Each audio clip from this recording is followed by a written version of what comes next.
لە 12 ڕەبیع الأول پیرە هەولێری نەبەزیوی نێو دیرۆکی دوور و درێژ هەموو ڕەنجێک لە خۆی دەکاتەوە و تەنها بەرجی نووری ئیشتیاق و خۆشەویستی محەممەد صلی الله عليه وسلم سەرداری هەردوو جیهان دەپۆشێت. هەولێر ڕۆژێکی جیاواز بەڕێ دەکات. ئەم ڕۆژەی لە هیچ ڕۆژێکی دیکەی ساڵ ناچێت. قەڵای گردن بەرز بەسەر شاردا دەشنێتەوە و بە خەتێکی درشت لەسەر دڵی دەنووسێت محەممەد ڕەسوول الله. هەر لەگەڵ یەکەم گزنجی بەرەبەیاندا شار نوقمی ئارامی دەبێت.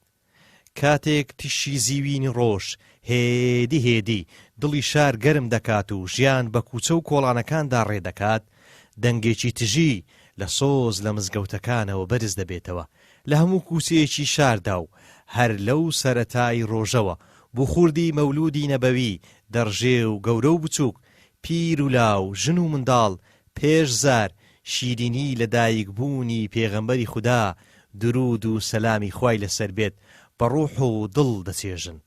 لەو بەرەبەیانە نورانیەدا هێندە ناوی محەممەد صلی الله عليه وسلم دێتە سەرزار، غەریبی تازە هاتوو دەڵێت ئێرە پێغەمبەرستانە.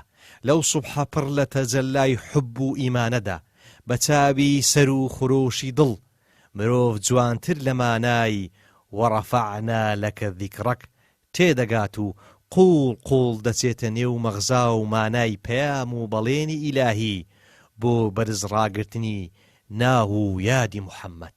لەو کاتەی خۆشەویستی محەممەد هەمووان لە ماڵەکانیان دەباتە دەر، شنێکی ئارام و ئیلهام گرتوولە وئینەکە لەعەلا خوڵوقین عەظیم، وەک بارانێکی نەرم بەسەر ڕوحی ماندووی خەڵکەکەدا دەبارێت.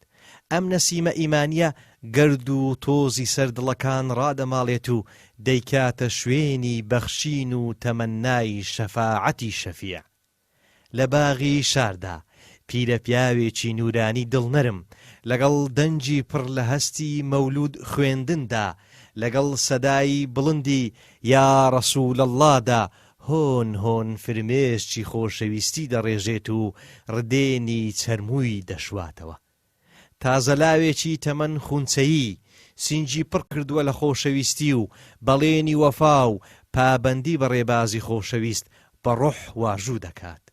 خاتوونێکی بەویقار کە لە هەمووان زیاتر درک بە گەورەیی هاتنە دنیای محەممەد دەکات، بە زمانی حاڵ دەڵێت ئەی سەروەرم، گەر تۆ نەهاتبای ئاخۆ ئێستا هەزارانی وەک من لە کام بیری پڕکراوەی مێژوودا بە زیندویی نێژرا بووین.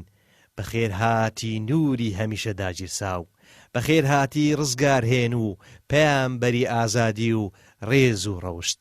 ئەمە ئەو یادە پیرۆزەیە کە سەدان ساڵ لەمەوبەر سوڵتان مزەفەرەدین بناغەکەی دانا و تا ئەم ڕۆژ لە هەموو سووچێکی ئەم شارەدا حەقیقەتی ئایەتی وەڕەفەعنا لەکە ذیکڕەک بەرجەستە دەکات. ناوێک کە لە ئاسمانەوە بەرز کراوەتەوە و ئێستا لە ناو ناخی هەموو مرۆڤێکی ئەم سەرزەمینەدا دەدرەوشێتەوە. ئیدی ئەمە هەولێرە بە تەوقیتی ساڵڕۆژی لەدایکبوونی پێغەمبەری خودا درود و سەلامی خوای لەسەر بێت شار یەک پارچە بووەتە تابلۆی ڕەحمەت و بەخشین و میهرەبانی. دەبینیت شوفێری تەکسیەک ڕێگە نادات سەرنشینەکانی دەست بە نێو جیرفانیاندا ببەن، بە دەنگێکی گەرم و پڕ لە سۆزەوە دەڵێت ئەمڕۆ هەمووان میوانی پێغەمبەرین، من چۆن کرێی ڕێگات لێ وەرگرم. دوکاندار و کاسبکاران بەڕوویەکی خۆش و چاوێکی پڕ لە فرمێسکی خۆشی شیرینی و خێر دەبەخشنەوە و دەرگای میوانداری دەکەنەوە. پزیشکەکان بە میهرەبانیەوە دەستی نەخۆشەکانیان دەگوشن و دڵنەواییان دەدەنەوە و بێ بەرامبەر دەرمانەکانیان پێدەبەخشن. کاتێکیش تیشتی خۆر چاوی دەبڕێتە ئێوارە و باوەش بۆ ئارامی شەو دەکاتەوە.